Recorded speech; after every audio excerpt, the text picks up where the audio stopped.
Hello all of you little demons, Jules here for WhatCulture.com, back again with another episode of the awesomely named and awfully hosted Tues Your Own Adventure, the weekly medieval theme format where I, the crown Jules of WhatCulture.com, take a list chosen by you, yes, you the person who has to do another crunch turnaround for this week's episode, because not my fault this time, I'm actually feeling better, but James decided to go on holiday. Oh, who left his cage open and let him out, eh? I'll tell you what. But yes, you get to decide what list I dole out to you each and every week. And this week we have none other to thank than Liam O'Connell for their suggestion of video game enemies that you can recruit that seem really strong when you fight them, but are absolutely piss weak when they're playing on your side.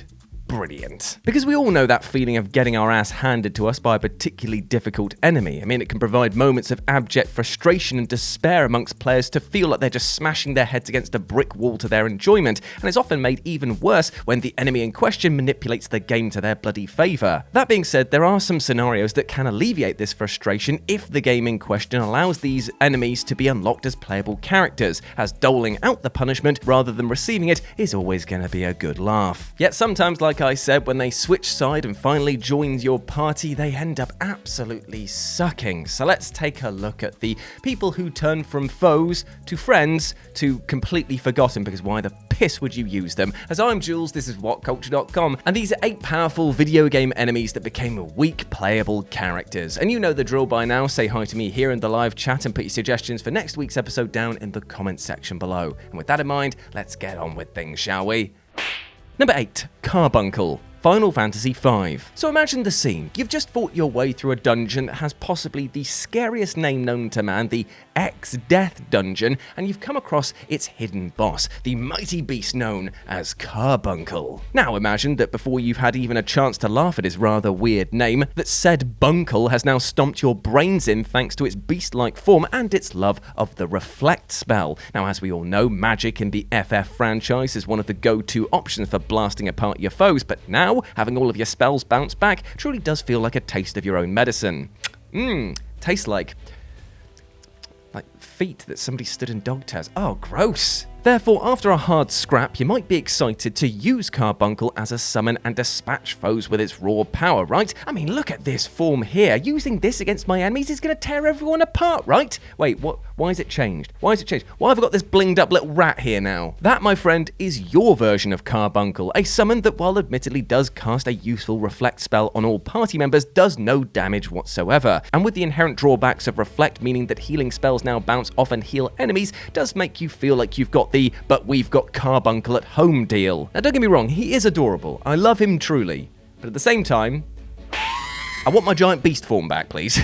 Number 7, Alpha 152, Dead or Alive 5. Now, while the Dead or Alive franchise might be best known for, jigglier reasons, there is actually a lot of meat in this fighting game franchise that isn't stuffed up sweaters, because this franchise actually scraps with all the ferocity of an underdog trying to claw its way out of the shadows of the likes of Tekken and Street Fighter. And of course, this means that from time to time, Dead or Alive loves to ramp up the challenge by dipping its hand into the fromage vats and pulling out an uber cheesy boss battle, which in Dead or Alive 4 and 5 came in the form of Alpha 152. Thanks to a ridiculous ability to teleport and a grab move that removes over a third of your health in one go, Alpha 152 became an utter bane for many of the fan base. However, things got somehow even worse when it turned out that you could unlock 152 for your own personal usage, and well, she absolutely sucked. Gone was the insane damage output, and gone were her teleportation powers in Dead or Alive 5, meaning that what you had now was a lazily designed character without any of the redeeming features that fans were asking for. In fact, in tier rankings, she's often listed as being one of the worst characters in the franchise, making her fall from grace feel like a plummet off of a mountain. Number 6,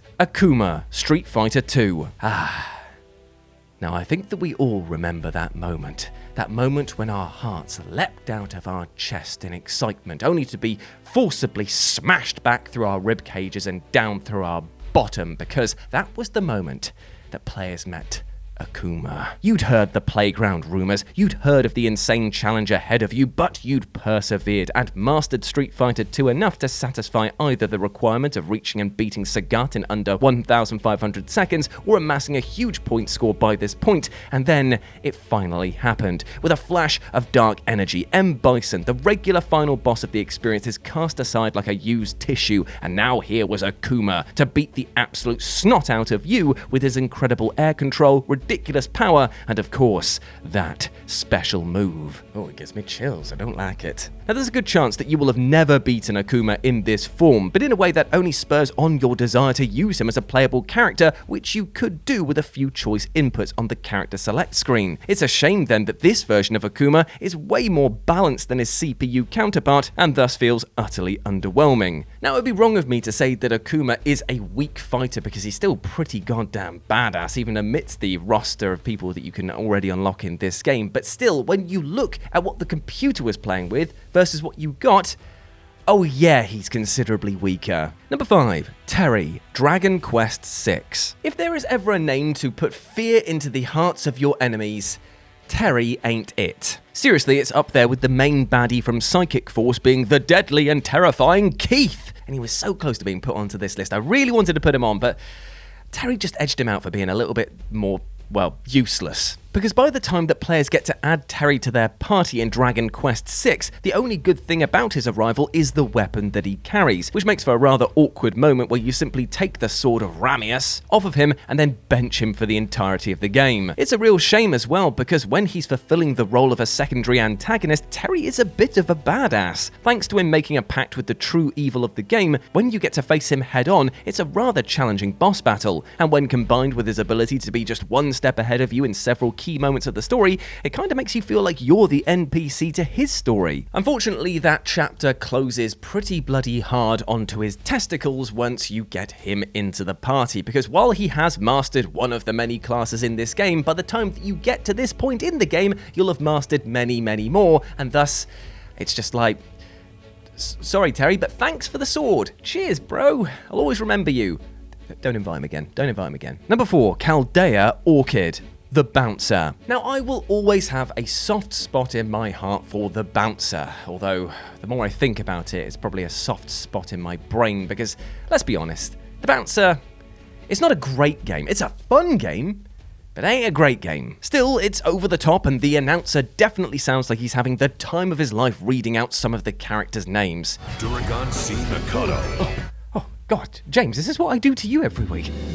So sorry, mate. However, one aspect that's stuck in my craw ever since the game's release concerns KALDEA ORCHID, a foe-turned-unlockable friend once the cast beat the ever-loving piss out of her. Now, Miss ORCHID over here has one of the most unique abilities in the game, in that instead of being a master of some form of martial arts, she can turn into a bloody panther. However, before the furries in the back yiff themselves dry, there are a few huge drawbacks to fighting as her that the AI counterpart never even hinted at. For a start, and this is a biggie, she can't block, which, as you might expect in a fighting game, is kind of a huge drawback. Even worse is that when she's in human form, her attacks are slow and easily countered, meaning that you're basically forced to stay in the powerful but defensively bereft animal form. It's a character that's amazing on paper and is no slouch when she's paired with Duragon C. Mikado in her boss fights, but alone, she's more of a kitten than a fierce feline. Number 3, ULKAIR, Dawn of War Retribution. Now, out of all of the avatars of the Warhammer 40k Chaos Gods, the Great Unclean Ones are easily the most disgusting. A giant, bloated, rotting mass of disease, this manifestation of Nurgle's rot drags its mass across the battlefield, ushering in death and decay to any who even breathe the fetid air around it. Long story short, this big bad boy over here could definitely use more than a few cans of Lynx that your nan would gift you every Christmas, because this guy, stinky. And of all of these horrible creatures, ULKAIR from the Dawn of War franchise is definitely one of the most powerful, proving to be a massive blister on the player's arm pass across the course of Dawn of War Chaos Rising, and will likely dole out a rather stinky beatdown or two to anyone standing in his way. Therefore, excitement levels were raised immeasurably when it was announced that in the subsequent expansion, Dawn of War Retribution, that it was going to let you play as this mound of rotting flesh. By freeing ULKAIR from his prison, this guck will show up to battle by your side, except instead of being an unstoppable monster, here he feels more like a common cold rather than a full-on plague outbreak sporting much lower stats and next to zero abilities. I wanted to crush the Imperium with his rotting mass, but unfortunately, he's just stinking up the place in a very different manner. Number 2, nearly all of the cast, Dynasty Warriors franchise. Okay, so I know it might seem like a bit of a cop-out to put every single officer from the Dynasty Warriors franchise into one entry on this list, but at the same time, is there any greater feeling of deflation than when you get control of one of these officers and when you've just witnessed them kill you in 2 hits? They've walked around, they've tanked your damage, they can bloody well circle strafe, which, trust me, in a game like this where they have even an ounce more maneuverability than you is a huge factor, and when you get him it's just like, ooh, I brought 2 toothpicks to the fight. And when the computer's playing as them, they'll be rocking their trademark weapons and able to tank so much damage that it's unbelievable. But when you get it, oh god, these warriors of legends are missing a few chapters as now you're rocking the endurance of an ant with respiratory issues. Lu Bu is definitely the chief offender of these downgrades by far though, as when he's being controlled by the computer, he's a near unstoppable force who will flatly refuse to be stunned by you and cut you in twain with just a hard glance. Even when fully leveled up and rocking his best weapons, he still pales in comparison to how the computer controls him, because my god, I have nightmares of Dynasty Warriors 3. Hulao Gate. It's Lu Bu! God damn right it's Lu Bu, on the red hair, chasing you down. No, I don't want any of that, my friend. Hard pass. And number 1, JETSTREAM Sam, Metal Gear Rising, Revengeance. He's always on the move, JETSTREAM Sam. He's put me in a mood, JETSTREAM Sam. He's the person you call when you want to feel 2 foot tall. That first fight against JETSTREAM Sam in Metal Gear Rising Revengeance, where he just kicks your ass relentlessly. I felt that. JETSTREAM Sam, what an absolute legend. Somehow, despite operating within the off-kilter confines of the Metal Gear franchise's most game, and that is saying something, Sam here manages to stand out as one of the most memorable characters of the experience. And that says something. Especially when you're competing with the likes of Don't Speak to My Son or My Nanomachines Again. Sam is effortlessly cool and suave and will just as easily beat your ass into the floor throughout the narrative. Firstly, as an impossible can't-win boss battle, and then again as a tough and truly taxing test of your skills. In both fights, he will showcase moves that feel just too fast to react to, and shrug off your attacks like you're throwing mild insults his way instead of katana strikes. And thus, the bar was set pretty high for his playable outing in the JETSTREAM Sam DLC. It's just a shame then that the player simply cannot replicate the speed and sheer badass nature that AI Sam basically ate for every meal, as while you can indeed get a lot of cool moves out of the Brazilian badass, nothing will come close to the man who could brush off sword blows and almost teleport around the stage at mind-blowing speeds. Sam is definitely one of those characters which, there's a lot of these going on in modern day gaming, where they're just like cutscene amazing, and then when you get to play as him, it's just kind of like, I'm not as good as that. I'm not as good as the pre-scripted event that you've had play out in front of me. He's still a great character and you can get so much damage done with him. But at the same time, not as cool as the computer-controlled version. So big boo.